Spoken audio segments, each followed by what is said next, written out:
Welcome back. This is Computer Programming 1 from the University of Washington. I'm Martin Dickey. Today in Lecture 11 we'll be talking about complex conditions. Now, conditions are things we've already seen in several places in C. When we first talked about them, I mentioned that we could use operators like and, or, and not, and that I would tell you more about how to use those at a later time. So now I'm making good on my promise, and I'm going to show you some details that will let you write complex conditions for if statements, while, and for statements. Today we'll talk about what those complex conditions might look like and the Boolean operators which are used in the C language. Negating a condition can sometimes be a little complicated, so to deal with that we'll look at a couple of tools, truth tables and De Morgan's laws, which will help us get these things right. Let's look at some examples. Here, if I have $15 or you have $15, then we can go to the movie. In either case, we can go to the movie.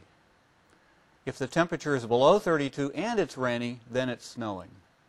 It's complex, not a single condition, but two that are combined. In the third example, if it's not the case that it's Saturday or Sunday, then it's a work day. Not is also frequently involved in forming complicated conditions. We'll see words like and, or, and not as we put together more than one condition to make a new one. Often we'll also see words like true and false. Now in C we have to follow that language's syntax. The and, or, and not, as I pointed out some time back, require the use of this bizarre looking punctuation. And is two ampersand symbols written together with no space. The or, those two vertical bars that I hope by now you found on your computer keyboard. And not is an exclamation point. What about true and false? What are the symbols for them? Well, turns out true and false don't exist in C. Those are concepts that help us think about our programs, but there are no keywords for them in C. It often makes the programs easier to read, though, if we go ahead ourselves and define some symbols, which we know how to do with pound defines. I'll use these symbols in many of the examples in today's lectures. Let's take these symbols now and use them to translate our English sentences into C. The first one involves comparing two variables and combining them with or. So the C statement involves my money greater than or equal to 15 or your money greater than or equal to 15. Notice that all parts of the condition have to be inside the parentheses in this if statement. I've also used the defined keyword or pseudo keyword true and assigned it to a variable can go to movies. What values are in that true? Well, we've defined it as 1, but this was simply a definition that we made and one that will be consistent with the understanding we have of true and false in C. Here's another example, our temperature example. This time the combining word is and we see how that might be represented in the program. Notice that the second part of that condition is simply a word, raining. How could that be? Well, this suggests that raining itself has a true or false value, that it had already been assigned a true or false, and so it would make sense to combine it with another condition using and. Using not, it's a little hard to see, but if you look at the second line of the C code, it says if, parenthesis, and there is the exclamation point in front of a set of parentheses. Today is 6 or today is 7. In the second if statement, this might look quite strange at first. We have simply a word, it seems, in parentheses. Well, remember that in C, Boolean values are really integer variables. So what must be true here is that the Boolean value of weekday is being considered as determining true or false. What is weekday? Well, in the previous statements of this program fragment, I assigned either true or false to it. So in the second if statement, if I assign true, the condition will be true, that is not 0. And if I assign false, the value will be 0 and interpreted as false, which is what we want to have happen. Conditional expressions have values, as we've just seen. Although we think of them as true and false, they really are 0 and non-zero. And occasionally, you have to know this in order to get the right answer or in order to trace a program. When you use the relational operators, like comparisons, then true is actually 1 and false is 0, rather than being some unspecified integer non-zero value for true. You might wonder whether you can get the same effect without using these complex conditionals. Perhaps by this time you've already written some programs that required this kind of analysis, and you didn't yet know or you were uncomfortable with using and and or symbols, so you found other ways to do it. Let's look at this example. In the insurance business, they tell you that your rates will be higher if you happen to be in the unfortunate position of being a male under 25 years old. Now, I could code that using a nested if statement. First, I check one condition, and if that's true, I have a nested loop, which is perfectly legal, that checks the other condition. And only if both of them are true will I do the assignment statement. That gives me that rate I really don't want to pay.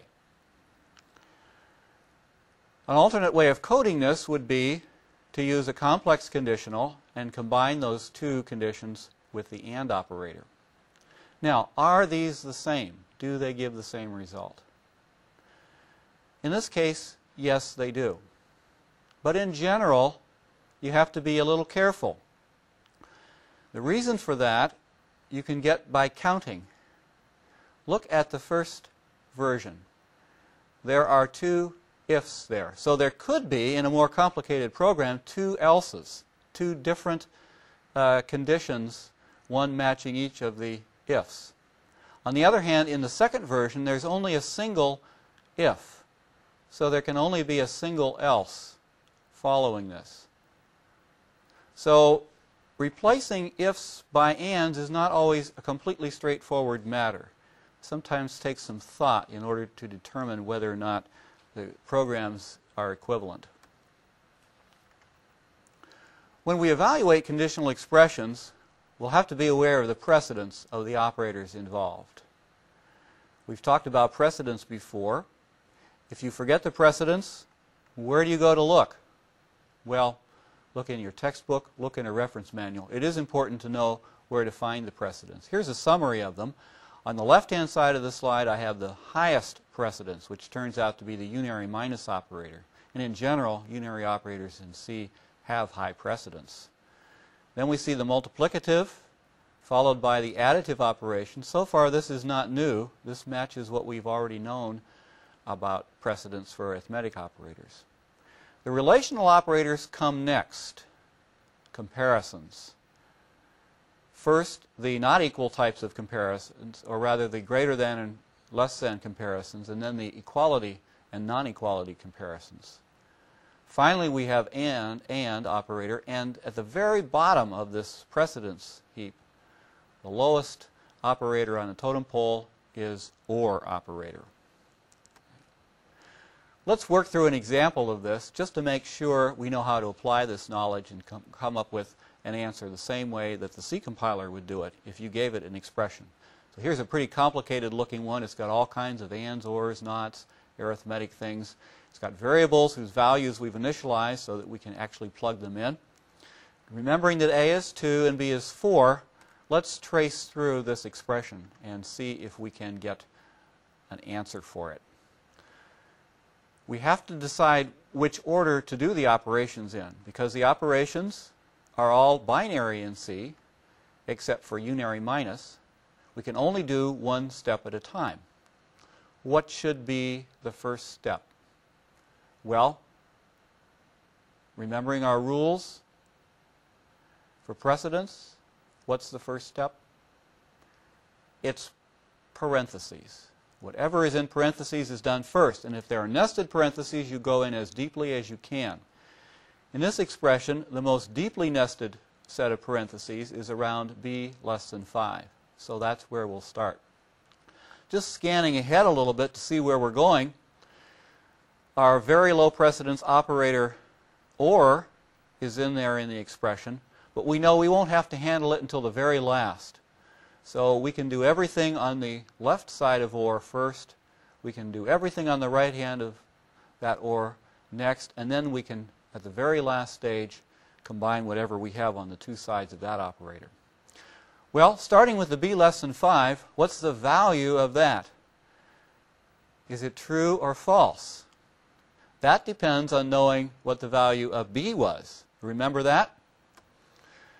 B was 4. Going to back up to check, and I'm right, b was 4. 4 is less than 5. So the answer logically is true. But remember, that keyword true doesn't exist in C. It's just a symbol we define for convenience. So what I need to write here, to do things the way the compiler is the value 1. That's a literal value that the compiler would interpret b less than 5 as. Well, let's see, where next? We're still working inside that first set of parentheses. Among all those operators, we have a plus, a greater than or equal to, an and a not. The unary operator negation will be the highest precedence. Negation of a logical operator, or not, turns a 1 into a 0 and a 0 into a 1. So at the next step, the not 1 has been replaced by a 0. Seems a little tricky, doesn't it? We'll see this fact repeated again later in a form that might be easier to memorize. Okay, we're down now to 3 operators within the parentheses. Check the chart and you'll find that plus is the highest precedence operator. A plus 3 is 2 plus 3, or 5. Now, choosing between the greater than equal and the and, it's greater than or equal to 5, greater than or equal to 5, that's true, but in C terms, that's 1. And finally, the last operator in parentheses, 1 and 0. Okay. We'll see this again in a minute, but just from an everyday experience point of view, true and false can't coexist. This must mean the overall result is false. And so we have a 0. Now, we're ready to go to the other side of the OR statement, and among those operators, multiplication is the highest precedence. So 2 times 4 is 8. Now among those things, plus is higher than not equals. So 8 plus b is 12. Finally, I'm down to an OR and a not equals. The not equals is still higher precedence than the OR, so I'm asking the question, is 12 not equal to 7? The answer is, it's not equal. That's true. Finally, 0 or 1, true or false. If you have $15 or I have $15, if either of us has $15, we can go. So false or true is true. We've finished evaluating the right-hand side of this enormous expression. We'll do the assignment statement, the assignment of z itself, and now we have a 1 in z. Okay, kind of long-winded. See if you can do this yourself without looking ahead, and if you can, then you have this well under control. Some of the most complicated conditions involve knots, and thinking about knots can often be quite confusing. Let's say we have a while loop that, for reasons we don't remember anymore or are too complicated to go into, is supposed to terminate as soon as x is either 17 or it's 42. Okay. Now, I've expressed that in terms of termination. Okay. So terminate if x is 17 or x is 42. When we write a while loop, though, the condition doesn't describe termination. It describes continuation. So the loop condition needs to be the negation of x is 17 or x is 42? What is that negation? Well, here's a couple things you might try. You might say it's, must be x not equals 17 or x not equals 42. Is that quite right? Or could it maybe be x not 17 and x not equal 42? That seems strange since and doesn't occur in the original description. Or does it matter? Maybe they're both the same. Or maybe it's neither of those possibilities. It can really be hard to think about. We'll look at two formal ways of helping us make sure we have the right answer. One of these is called a truth table. Truth table is a listing of all the possible combinations in an expression and the result of each combination. Let's take an expression that only has two things in it. Now these things, P and Q, don't necessarily stand for variables. They stand for any conditional expressions. They might be complicated in their own right, but ultimately they're going to be either true or false. Once again, I'm using our abstract terms true and false because I don't need to refer to the fact that they're 1 and 0 under the hood. And if I don't need to do that, it's always better to think of these terms as true and false, closer to our own natural way of thinking. So what are the possibilities? What combinations can exist? If you think about it, P can be either true or false, Q could be either true or false, so there can only be 4 combinations, and I have all of them listed here in the table. Using this notation, we can describe in a systematic way that we can memorize and refer to the possible values for the AND operator. And here's how they come out. True and true is true. True and false is false. False and true is false. False and false is false. Now you could take this as a matter of definition, or you could go back and think about the everyday English meaning of this, and I think you'll agree that this is how we use those words. Another way to think about this, it might help you to remember it, is looking in the column P and Q, there's only one case where the result is true, and that's where both P and Q are true. So one way to think of this is that P and Q are always false unless both of the two values are true. Just a way to help you remember it. How about P or Q? P or Q has this result. True and true is true, true and false is true, false and true is true, false and false is false. Here the key to remembering that is that P and Q, P or Q, that's what we're working on now. P or Q is always true, except in the one case where both are false. Okay. This is sometimes referred to as an inclusive OR. Notice that if one or the other is true, the result is true. And even if both are true, if you have $15 and I have $15, we still will say that P or Q is true. Sometimes in everyday English we don't have this meaning of or.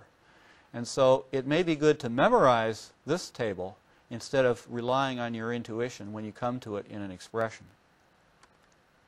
Not has a much simpler truth table. The truth table just lists all the possibilities. There are only 2 because not is a unary operator. It involves only one variable. If P is true, not P is false. P is false, not P is true. Let's do an example with not, because sometimes it's a little confusing even though it's very simple. This example also shows the practice of using integer variables to hold these true and false or Boolean values. We're back to our insurance situation. Rather than folding everything into the condition of an if, I could do this interesting little trick.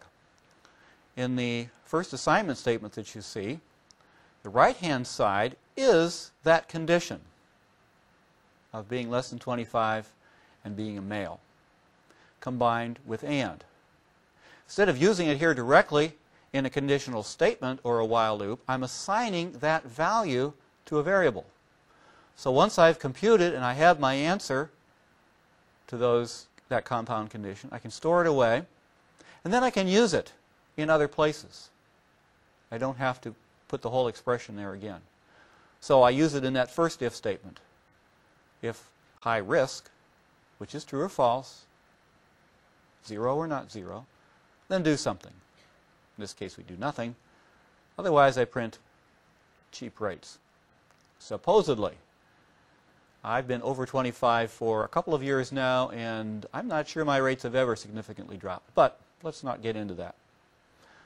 Okay, the second if statement shows that we use the same variable, still has that truth value stored in it, but there's a negation in front of it. So this is saying if we're not high risk, if we not have the situation of age less than 5 and sex equals M, then print cheap rates. Those two ifs accomplish the same thing. Sometimes it can be confusing to determine when two expressions are the same. Now, for this insurance example, it's something very concrete. We're very familiar with it, and we can think our way through it and probably not make a mistake. So, if it's not true that age is less than 25 and sex equals M, the rates are cheap. You can understand what that means in English. And then you can see that that's the same as saying if the age is greater than 25 or if sex is not M, then I have cheap rates. You can convince yourself that that's true.